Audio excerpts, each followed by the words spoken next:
राखस करीब मैया निर्धन गरीब के, छठी मैया बदल ली सब कर नसीब के।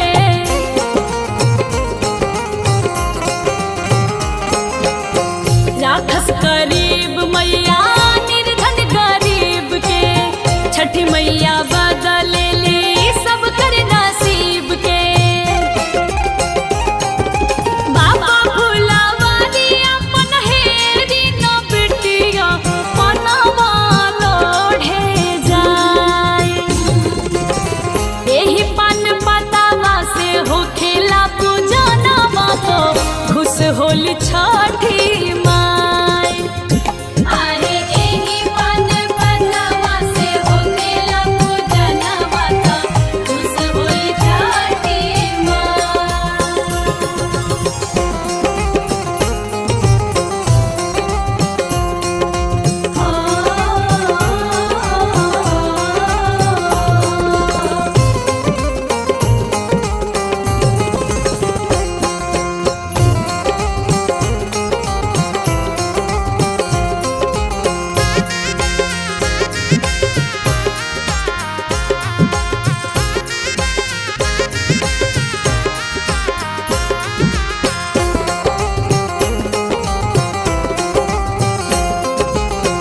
गैया के घिउआ के दिया ना जरेला, दूधवा से सूरजमल के अर्घ चढ़ेला।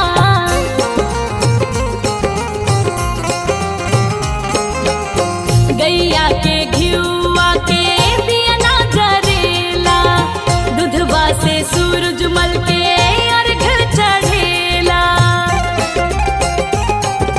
पीतर के लोटावा में ओहिरू के पुतावा दूधवा भर के लाई। ओही रे दूधवा से अर्घ चढ़ेला तो खुश होले आदित्य गोसाई। अरे ओही रे दूधवा से अर्घ चढ़ेला तो खुश होले आदित्य गोसाई।